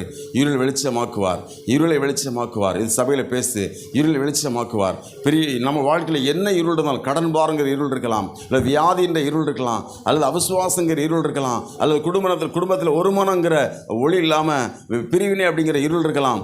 எப்படிப்பட்ட இருள் நம்ம வாழ்க்கையில் இருந்தாலும் கர்த்தர் நமக்கு ஒன்றை சொன்னாதை செய்வாருங்க. நிச்சயமாக அவர் செய்வாருங்க. இருளை மாற்ற தேவனால் முடியும், நம்மால் முடியாதுங்க. தேவனால் நிச்சயம் முடியும். தேவன் இருளை மாற்ற முடியும். நாம் விசுவாசிகள். நம்ம மாம்ச பிரகாரமாக என்ன செய்யக்கூடாது? பைபிள் சொல்லுது, பழைய மனுஷனை களைந்து போட்டு புதிய மனுஷனை தரித்து கொள்ளுங்கள்னு பைபிள் சொல்லுது. பழைய மனுஷன் என்ன தெரியுமாங்க? மாம்சத்தின்படி வாழ்வது. புதிய மனுஷன் என்ன தெரியுமா? ஆவியின்படி வாழ்வது. எபேசியர் 4ஆம் அதிகாரத்தில் 22 முதல் 24 வரைக்கும் படிச்சிங்கன்னா அங்கே பவுல் அழகாக சொல்கிறாரு, பழைய மனுஷனை அவன் செய்கையும் களைந்து போட்டு புதிய மனுஷனை தரித்து கொள்ளுங்க, உள்ளத்திலே புதிதான ஆவி உள்ளவங்களாக மாறுங்கன்னு வாசிக்கிறோம். அப்போ நம்ம ஆவியின் சிந்தையில் வாழணும். ஆவியின் சிந்தைனா வசனத்தை சிந்திக்கணுங்க. ஆவி வசனத்தை தான் எப்போவும் ஏற்கும். இந்த பகல் வேளையிலே பிரியமான தேவசனமே, எல்லா இருளும் விசுவாசிங்க. இந்த வாரத்தில் தேவன் இருளை வெளிச்சமாக்குவார். இது இருள் வெளிச்சமாகிற ஒரு வாரம். கர்த்தரை ஸ்தோத்திரம் பண்ணுங்க, விசுவாசிங்க. நீங்கள் அதை மறந்துடாதீங்க பிரியமானவர்களே. வசனம் சங்கீதம் 18:28 சொல்கிற மாதிரி என் இருள் மாறும், என் இருள் மாறுகிற ஒரு வாரமாக இது காணப்படும். நிச்சயமாக கர்த்தர் இருளை மாற்றுவார். அது எப்பேற்பட்ட இருளாக இருந்தாலும், குடும்பத்தில் பிள்ளைகளுடைய சாபமாக இருக்கலாம், தாய் தகப்பனுடைய சாபமாக இருக்கலாம், நம்ம உண்டு பண்ண சாபமாக இருக்கலாம். எப்படி சாபம் வந்தாலும் தேவன் மாற்ற வல்லவர். எல்லா சாபத்தையும் மாற்ற வல்லவர், எல்லா இருளையும் மாற்ற வல்லவர். நாம் அதை பிடிவாதமாக விசுவாசிக்கணும். விசுவாசத்தில் நிலை கொள்ளணும், அசையவே கூடாது. விசுவாசம் அசையக்கூடாதுங்க. விசுவாசம் நம்மளை குறையக்கூடாதுங்க. நாம் விசுவாசத்தில் அனல் கொள்ளணும், விசுவாசத்தில் நிலை கொள்ளணும். கண்டிப்பாக கர்த்தர் இன்னைக்கு நடக்கிறனா நாளைக்கு நடக்கும். ஹல்லேலூயா. கண்டிப்பாக கர்த்தர் செய்வார். நீங்கள் ஆணித்தரமாக சொல்லணும், எனக்கு நம்பிக்கை இருக்கு, என் தேவன் செய்வார், என்னை வெட்கப்படுத்த மாட்டார் ஒருபோதும். அந்த சாத்ராக் மேஷா தாபத்தில் பார்த்தீங்களா, எங்கள் தேவன் தப்பு வைக்காமல் போனாலும் பரவாயில்ல, நாங்கள் செய்ய மாட்டோம். அப்போ கர்த்தர் செஞ்சார் பாருங்க. இந்த பகல் வேளையிலே பிரியமான தேவஜனமே, உன் சொந்த சிந்தனை விட்டுரு, உன் சொந்த யோசனை விட்டுருங்க பிரியமானவர்களே. உங்கள் உணர்வுகளை விட்டுருங்க, உங்கள் யோசனை விட்டுருங்க. வசனத்தை யோசிங்க, வசனத்தை நினைச்சு பாருங்க, வசனத்தை சிந்தனை பண்ணுங்க. மாம்ச எண்ணங்கள் வேண்டாம். வசனம் என்ன சொல்லுது பாருங்க, அதை நீங்கள் செய்து பாருங்களேன். வசனத்தையே நீங்கள் தியானிச்சு பாருங்க. பைபிள் சொல்லுது, இரவும் பகலும் அதன் மேல் தியானமாக இருக்கிறவன் பாக்கியவான், அவன் செய்வதெல்லாம் வாய்க்கும். அவன் நீர்க்கால் ஓரமாய் நடப்பட்டு தன் காலத்தில் தன் கனியை தருகிற மரத்தை போல் இருப்பான் வாசிக்கிறோம். ஒருபோதும் இலை உதிர்கிற வாழ்க்கை அல்லங்க, இலை தளிர்க்கிற வாழ்க்கை கர்த்தர் நமக்கு தருவார். இந்த பகல் வேளையிலே பிரியமான தேவசனமே, நல்ல கர்த்தரை ஸ்தோத்திரம் பண்ணுங்க. மகா பரிசுத்தமும் கிருபையும் இரக்கமுள்ளவரே முகு ஸ்தோத்திரம் ஸ்தோத்திரம் அப்பா. கர்த்தாவே, இந்த வாரத்தில் நாங்கள் கேட்ட இந்த வசனத்தின்படி இந்த வாரத்தில் ஒவ்வொரு நாளும் நாங்கள் நினைக்கணும்ப்பா. நாங்கள் தொடர்ந்து இந்த வாரத்தில் பிரியமான ஒரு தீர்மானம் பண்ணுங்க. இந்த நாள் முதற்கொண்டு உங்கள் ஜெப வாழ்க்கையில் ஒரு மாற்றத்தை உண்டு பண்ணுங்க. வேத வாசிப்பில் மாற்றத்தை உண்டு பண்ணுங்க. ஏன் ஜெபிக்க முடியல, ஏன் வேத வாசிக்க முடியல, அது ஒரு இருள் பிரியமானவர்களே. அந்த இருள் விலகுன்னா எண்ணங்கள் மாறணும். எண்ணங்களை கர்த்தருக்கு ஒப்பு கொடுங்க. கர்த்தாவே, எனக்கு பாவ சிந்தனை வேண்டாப்பா, எனக்கு தேவையில்லாத கற்பனைகள் வேண்டாப்பா, தேவையில்லாத யோசனை எனக்கு வேண்டாப்பா, உங்களுடைய வசனத்தின்படி நான் போவேன். அவர் நல்லவர் பிரியமானவர்களே. உங்கள் கால் வழுவாதபடிக்கு நடத்த வல்லவர் தேவன். ஒருபோது உங்களை கைவிடுகிறவர் அல்ல, உள்ளம் கைகளில் வரைந்து வைத்திருக்கிற தேவன் அவர். உன் சத்துருவனை மேற்கொள்ள முடியாது. ஒரு தீர்க்க தரிசனம் சொல்றேன் கேளுங்க பிரியமானவர்களே. மேவிபோசேத்தை குறித்து வசனம் சொல்லுது, அவன் 2 கால்களும் வழங்காதவனா இருந்தானா, செத்த நாயை போல இருந்தானா. ஆனாலும் கூட பைபிள் சொல்லுது, அவன் ராஜாவோடு கூட நித்தம் அசனம் பண்ணினானாம். ஹல்லேலூயா. 4 முறை பைபிள் சொல்லுது, நீ என்னோடு அசனம் பண்ணுவாய், நீ செத்த நாய்னு சொல்லாத. ஹல்லேலூயா. நீ கால்கள் வழங்காத ஒரு மேவிபோசேத்துங்க, 2 காலும் வழங்காது, ஒரு செத்த நாய் மாதிரி நான் இருக்க அவனே சொன்னான். ஆனால் பைபிள் சொல்லுது, அவன் ராஜாவோடு கூட நித்தம் அசனம் பண்ணினானா, நித்தம் பந்தி இருந்தானா. ஹல்லேலூயா. பைபிள் அழகா சொல்லுது, என் சத்துருக்கு, அதான் தாவீது சொல்றான் பாருங்க, என் சத்துருக்களுக்கு முன்பாக, முன்னாடி சத்துரு இருக்கிறது உண்மைதான், முன்னாடி எதிரி இருக்கிறது உண்மைதான், ஆனால் நான் உட்கார்ந்து என் கூட உட்கார்ந்து இருக்கிறது கர்த்தர். ஹல்லேலூயா. பைபிள் சொல்லு பாருங்க, என் சத்துருக்களுக்கு முன்பாக எனக்கு ஒரு பந்தி ஆயத்தப்படுத்தி என் தலை எண்ணெயால் அபிஷேகம் பண்ணுகிறீர், என் பாத்திரம் நிரம்பி வழிகிறதுன்னு வாசிக்கிறோம். உங்களுக்கு சூழ்ந்து பிரச்சனை இருக்கலாம், பயப்படாதீங்க. உங்களுக்கு எதிரிகள் இருக்கலாம், பயப்படாதீங்க. உங்களோட கூட இருக்கிறவர் கர்த்தர். ஹல்லேலூயா. அவர் உங்க கூட உட்கார்ந்து இருக்காருங்க, உங்களோட பந்தி இருக்கிறாருங்க. மேவிபோசேத்துக்கு என்ன தைரியம் தெரியுமா, எனக்கு கால் வழங்காம இருக்கலாம், ஆனால் கூட ராஜா இருக்கிறாரு. ஹல்லேலூயா. மேவிபோசேத்தை போல கர்த்தர் நம்மை ஆசீர்வதிப்பாராக. என்னை கேட்கிற தேவச்சனமே, சத்துருக்களுக்கு முன்பாக நம் தலையை அபிஷேகம் பண்ணுகிறவர். சத்ருவை நீங்கள் பார்ப்பீங்க, ஆனால் உங்களை ஒன்றும் பண்ண மாட்டான். காரணம் தெரியுமா, உங்களோடு நீங்கள் பந்தி இருக்கிறவர் ராஜாவோடு, இயேசு ராஜாவோடு நீங்கள் பந்தி இருக்கீங்க. மகா பரிசுத்தமும் கிருபையும் இரக்கமுள்ளவரே முக்கு ஸ்தோத்திரம் ஸ்தோத்திரம் அப்பா. இது உம்முடைய கரங்களில் ஒப்பு கொடுக்குறங்க தாவே. இருக்கிறவரே முக்கு ஸ்தோத்திரம் ஸ்தோத்திரம் ஸ்தோத்திரம் அப்பா. பரிசுத்த நாமத்தையே நாங்கள் உயர்த்துறங்க தாவே. இந்த நாளில் விசேஷமாய் கேட்ட வார்த்தையின் பிரகாரம் எங்கள் இருள் விலகுவதாக, வெளிச்சம் பிரகாசிப்பதாக. நாமத்துக்கே மகிமை உண்டாகட்டும். இயேசு கிறிஸ்துவின் நல்ல நாமத்தில் பிதாவே, ஆமேன்.